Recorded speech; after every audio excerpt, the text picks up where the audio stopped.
Everyone. आज हम देखेंगे, अब तक हमने पढ़ा रेगुलेटिंग एक्ट पढ़ा, फिर उसको रेक्टिफाई करने के लिए क्या आया, पिट्स इंडिया एक्ट आया। अब हम पढ़ेंगे चार्टर एक्ट 1833। चार्टर एक्ट एक फाइनल स्टेप था टुवर्ड्स सेंट्रलाइजेशन ऑफ ब्रिटिश। एक फाइनल स्टेप था कि अब ब्रिटिशर्स का सेंट्रलाइजेशन होना है इंडिया के अंदर। इस एक्ट में क्या हुआ था, हमें रेगुलेटिंग एक्ट 1773 में क्या पढ़ा था, governor general of Bengal. Governor general of Bengal जो थे, अब उनको क्या कर दिया, उनको हटा के गवर्नर जनरल ऑफ इंडिया कर दिया। मींस पहले खाली जो बंगाल के लिए बना रखे थे, अब क्या बनाया, विलियम बेंटिक को, मोस्ट इंपॉर्टेंट विलियम बेंटिक को क्या कर दिया, governor general of India declare कर दिया।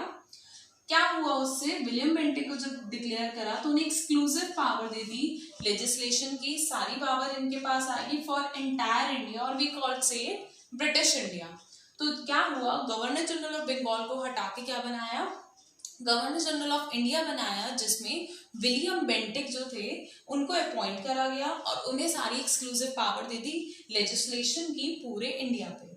तो जो भी लॉज, अभी आपने देखा होगा, अभी तो मैं रेगुलेटिंग रेगुलेशंस बोल रही थी, तो जो भी लॉ क्या है इस एक्ट से पहले थे तो उनको तो हम रेगुलेशंस बोलते थे।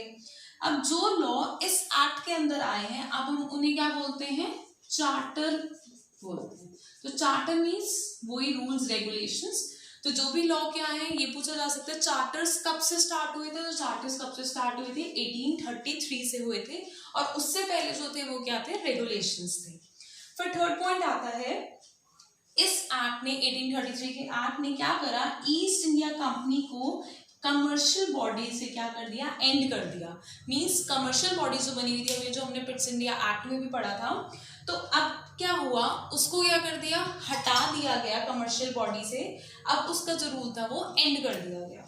फिर जो लास्ट उसमें आया, फर्स्ट लॉ कमीशन सेटअप करी गई थी, वो सेटअप, और उसके जो चेयरमैन बनाए थे वो लॉर्ड मैकॉले बनाए गए थे, कि इसी एक्ट के थ्रू जो लॉ कमीशन थी सिविल सर्विस एग्जामिनेशंस की, उसकी जो क्या है कमीशन बनाई गई, और उसके जो चेयरमैन थे वो कौन थे, लॉर्ड मैकॉले थे। तो चार्टर एक्ट 1833 से आपसे क्या क्या पूछा जा सकता है, कि ऐसा कौन सा एक्ट था जिससे ईस्ट इंडिया कंपनी का एंड हुआ, charter act 1833। Governor general of India कौन थे, वो थे विलियम बेंटिक। कौन से एक्ट से गवर्नर जनरल ऑफ बंगाल हटा के गवर्नर जनरल ऑफ इंडिया ले आए, वो भी कौन से एक्ट से, चार्टर एक्ट 1833 से। किस एक्ट से लॉ कमीशन का एस्टेब्लिशमेंट हुआ, कौन से, उस एक्ट में जो लॉ कमीशन का एस्टेब्लिशमेंट हुआ उसके चेयरमैन कौन थे, तो वो थे लॉर्ड मैकॉले। अब आता है हमारा नेक्स्ट चार्टर 1853।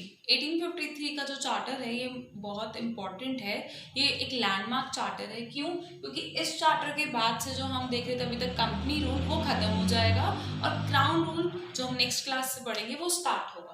तो चार्टर एक्ट 1853 एक ये लास्ट सीरीज है इस एक्ट की, जो भी पास करी थी किसने, ब्रिटिश पार्लियामेंट ने। ठीक है, सबसे इंपॉर्टेंट चीज जो ये है, फर्स्ट टाइम सेपरेशन हुआ था एग्जीक्यूटिव बॉडी का लेजिस्लेटिव बॉडी का।